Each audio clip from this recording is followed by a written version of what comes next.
I just need to grope myself a little bit.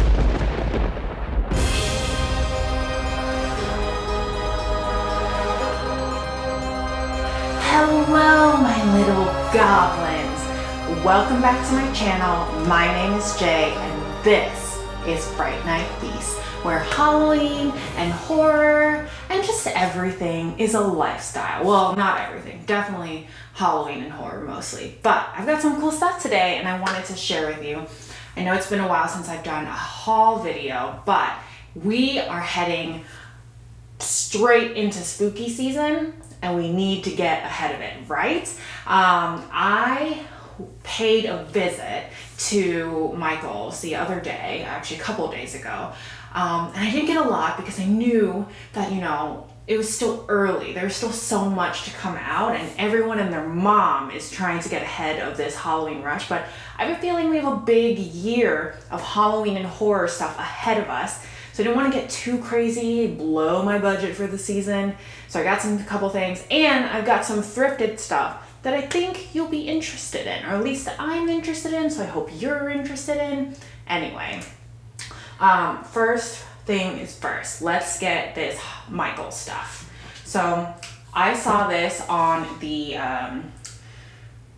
on so many people's Instagrams, and I just had to have it. This sign is just, first of all, I match. Hello, this is amazing. But it says Old Salem Broom Company, handcrafted, enchanted, 1692. I love everything and anything witchy, and it has a hat, it has broomsticks, it's orange and black, like, come on, this was made for me. So I got this, it was like 20 bucks, but I got a discount because I had some coupons. Definitely suggest all the Michael's coupons you can get. They have a good bunch. So I can't wait to hang this. Don't know where I'll hang this, honestly, but it's gonna happen. Second thing, I only got two things from Michael's. Like I said, I didn't want to get too crazy, but I had to have this little cat. It's really creepy. It's a little cat, and it looks like vintage Halloweenish. It's got like a skeleton suit on, and it's holding I don't know what the heck it is. It looks like a jack-o'-lantern on a stick. And it's just so strange and goofy looking, and I was really drawn to it for some reason or another. And I saw quite a few other people really were drawn to this too, because I saw a couple other Instagrammers who got this, and I feel ya. Okay, so that's it for what I got from Michael's, but I have a semi-huge haul. I feel like it's a big haul for me, at least, of like thrifted items. Mostly books, I'm gonna tell you now. So before we get into the book stuff, I'll get through just like some decoration stuff. So here I found a 1,000-piece sticker set of like Halloween themed stickers. There's like little Frankensteins and mummies and bats and ghosts and owls and skeletons. And guys, I just got a new planner for myself, so I'm about to go crazy with some stickers. I used to collect stickers when I was a kid. I was actually almost maniacal about it. I would even collect stickers that had like people's like return addresses on. It's like the stickers you put on like envelopes when people sent letters. And I had the biggest collection ever. So I feel really nostalgic about having stickers again in my life. There's that. And then I also got, for like $1, these like felt stickers. So I'm really excited about that. There's like a little witch here, and then a ghost here, and a little devil here. And they're really cute. I can tell that this was probably like $3 in the store or something like that, because of the way it just is almost 3D like. So I'm really excited to put this all over my agenda or planner, whatever. Oh guys, you like my shirt? I got it from Cavity Colors. Trick or Treat has got to be one of my favorite Halloween horror movies. I just need to grope myself a little bit because I'm feeling this shirt and this vibe. And then in terms of decorations, I got a couple little bowls. So I got this little thing. I don't know what I'm gonna do with it. Oh no, this little kitty has a damaged ear. Anyway, there are like 2 black cats on this jack-o'-lantern. Super freaking cute. It's very small. I don't know what I put in. Maybe a tea light? That's what I'm guessing. Or maybe little earrings or rings. I don't know. My hand doesn't really fit in here, so maybe it'll just sit around, honestly. And it's adorable, so I'm down with that. And then I've got, this is really cute. It's a little witch. She's so cute. I don't know if you can see, but she's got purple little star shoes. She's got, the heck? She's got a little bird on her foot here. I don't know if you can see that. And she's just holding this bowl on top of her head. I love it. I saw it. Oh, and there's like a little lizard in here. It's so cute. And I got it for $1, guys. I could not pass it up. I love me some bowls. Bowls everywhere. I don't even eat off plates most of the time. I just eat off bowls. I love a good bowl. This is not for eating, but I'll find something useful for this, for sure. So I'm really excited. I love all the witchy things, so I had to have it. All right. Now, we are gonna get into the book haul because, guys, this is such a good haul. I'm really excited about it. I haven't gotten around to reading them all, but they will be on my to-be read for the upcoming Halloween season. Yes, I have 1, 2, 3, 4. Oh my God, I can't count. 1, 2, 3, 4, 5, 6, 7, 8, 9, 10, 11. Okay, I'm gonna start off with a non-Halloween book because whatever. Aside from Halloween, I'm actually a big holiday person in general. I just happen to also love horror, so horror and Halloween kind of go hand in hand. But I got this Santa's Snow Cat. First of all, it has a cat. Secondly, it's a Christmas book. I love Christmas books. I haven't read it yet, but it looks adorable. I'm not gonna go into it. I had to have it. So there's that. Now, the rest of the 10 other books that I have are all magical or horror, Halloween-esque. So the first one is The Witches of Winged Horse Mountain. And this says, apprentice witch Beatrice Bailey and her friends continue their effort to thwart the evil Dally Rump and reverse his magic spell. I'm not going to read much further than that, but it's obviously sort of young adult, tweenish, and it's about witches. Had to have it. It was probably super cheap. Who knows? Probably like $2 at the thrift store. Loved it. I'm excited about this. I love some good, like, sort of kiddish witch stories. All about it. Okay, this one is not necessarily Halloween or witchy or horror, but I felt like there were some like strange horror-esque themes to it. Have you guys heard of the book series Sideways Stories from Wayside School? Guys, these are the best books. And basically it's just stories of this school, of things that happen in this school that are totally weird. Like, here, let me just read it. There had been a terrible mistake. Wayside School was supposed to be built with 30 classrooms all next to each other in a row. Instead, they built the classrooms one on top of the other, 30 stories tall. In parentheses, the builder said he was very sorry. That may be why all kinds of funny things happen at Wayside School, especially on the 13th floor. You'll meet Mrs. Gorf, the meanest teacher of all, Terrible Todd, who always gets sent home early, and John, who can read upside down, along with all the other kids in the crazy mixed-up school that came out sideways. But you'll never guess the truth about Sammy, the new kid, or what's in store for Wayside School on Halloween. Oh my God, it talks about Halloween, and I didn't even realize. I've read these books a million times and over when I was a kid. They were so wonderful and so hilarious and so bizarre, and it just captured my imagination immediately from the get-go. So I had to have it just for collecting purposes. My next book is another Christopher Pike book. I'm just in the habit right now of collecting Christopher Pike because I loved him as a teenager, and I don't know where all the books went. I think my mother sent them to our family back in the Philippines, which I'm all for sharing books, but I was not asked if I wanted these books sent. I love all of my books and don't really want to give them away. Share? Yes. Borrow? Yes. Give them away? Anyway, so this is Christopher Pike. It's Final Friends, Book 3, The Graduation.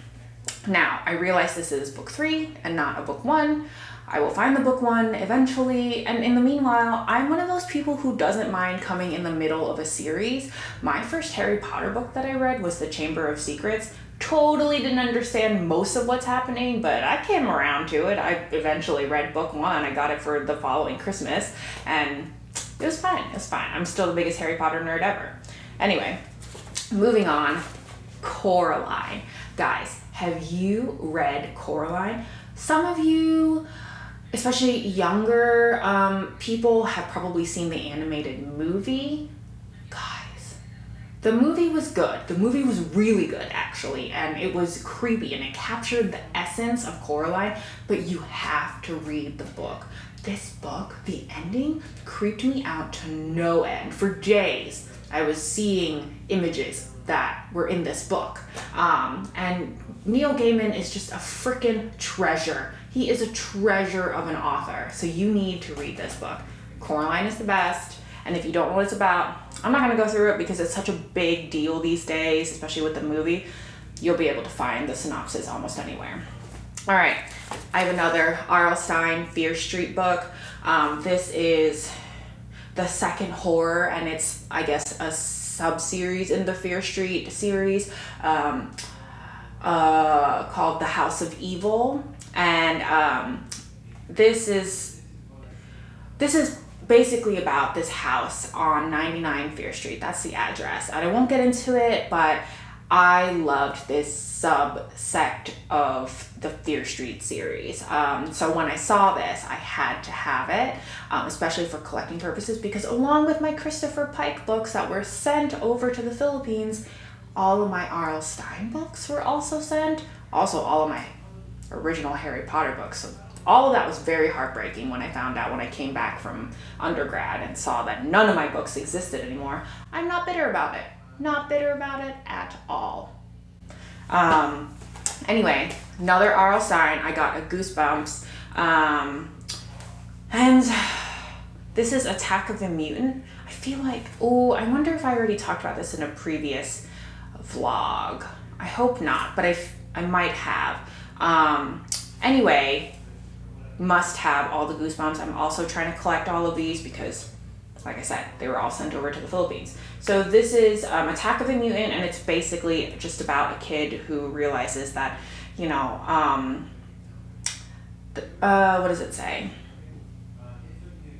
It's just about a kid who finds out the headquarters of a supervillain. So I remember reading this when I was a kid, and I really loved it. I don't remember my favorite Goosebumps, but they weren't necessarily these types. It was more of the supernatural stuff, like The Haunted Mask, I think, and then Night of the Living Dummy. I loved all of the Night of the Living Dummy books. And just sort of more of the supernatural, really spooky stuff. And then R.L. Stine seems to bridge into these like sci-fi sort of stuff in some of his Goosebump books, which I loved also, but I'm a supernatural kind of girl. Okay, next books. I found this. It's by Barbara Robinson. It's the best, but it has the word worst scratched out. The best Halloween ever. It has a little kid with a vampire cape and then a bunch of Halloween candy at his feet. And it just looks like so much fun. It says, every Halloween, 6 Herdman kids steal candy, spray paint other kids, and take everything that isn't nailed down. And this year promises to be the same until the mayor decides to up and cancel Halloween. True, that means there'd be no Herdman trouble to contend with, but that also means no candy, no costumes, and no trick-or-treating. Is it possible that the Herdmans themselves could make what looks like a horrible Halloween into the best one ever? This is so kiddish and childish and wonderful, and I'm so excited to read this. And also, it doesn't look like it takes a lot of attention span, so I can probably read it while I read other more adult books, adult fiction. And then I also got Junie B, First Grader Boo, and I mean it. Oh wait, no. I said it's Junie B, First Grader. I guess that's the name of the series. And the title is Boo, and I Mean It. So, it doesn't really say what the book is about, but it's Halloween themed for sure. And I'm really excited to take a dive into this. It'll take like 2 seconds to read this, but I enjoy sort of just feeling like a kid, especially when it comes to Halloween. Halloween is so many things, and one of those things is just a childlike holiday to get dressed up and collect candy. Now, there's also the adult themes of, the pagan origins and harvest rituals, etc., etc. But I enjoy the child aspect of Halloween. So this is also not a Halloween or horror theme, but there is magic to it, and I really think it fits with the aesthetic. Halloween, magic, horror, whatever. I like magic. We're going to talk about it. So this is Miss Piggle Wiggle's Magic. Guys, have you ever read any of the Miss Piggle Wiggle books? They are the absolute best. Miss Piggle Wiggle is basically sort of a Mary Poppins character. She's a nanny that has all sorts of interesting ways to sort of get kids to behave. She has like different potions and different like treats that the kids will eat, or different spells, and basically it just sort of turns their bad behavior back on the kids, and then they're so sick of their own behavior after going through whatever Miss Piggle Wiggle puts them through that they just start acting right. You have to read it. It's so wonderful. I treasure these books. I read them as maybe a middle schooler and all throughout high school, let's be honest, because I love these. And I've never grown tired of them. And I'm going to collect these for sure. Sounds like I'm going to collect everything, but books I never get tired of collecting. I love to see a full sort of bookcase. I know there are plenty of people out there that understand. Okay, the last book I have, I actually got to read. I read it right when I got in the car because my boyfriend was driving us home from the Goodwill. This is called Pumpkin Light. And strangely enough, I thought this was going to be super like light and kid-like and happy and just all sorts of happy feels. It was sadder than I was expecting, but I really enjoyed it. Okay, so the synopsis says, Halloween is Angus's favorite day of the year. One shivery Halloween night, however, Angus gets himself into big trouble with an enchanted scarecrow and a magical pumpkin, making this one Halloween that he will never forget. And the illustrations are just, oh gosh. Can you see this? It's so wonderful. The illustrations are gorgeous. There's this one that I really, man. Let's see. Oh, here. Where he's like drawing, he loves pumpkins and jack-o'-lanterns and the lights from it, I guess. And it's a beautiful, beautiful illustration. And basically what happens is that he gets turned into a pumpkin. His parents start to miss him because he's going missing, and he learns some life lessons, and honestly it was a little sad. I almost shed a tear, but the ending was happy, and it's so very much just wonderful feelings. I highly recommend this if you can find this, especially if you enjoy children's books, which I do. I'm gonna read this over and over again over my lifetime. I just know it. Anyway, guys, this vlog, this haul is probably long enough as it is already. There will be more in the upcoming weeks because, like I said, spooky season is happening. It's going. So I hope to see you again sometime soon. And please don't forget to hit the subscribe button, the like button, hit that notification bell so you know when I'm bringing good stuff to you. In the meanwhile, I'll see you later. Stay creepy.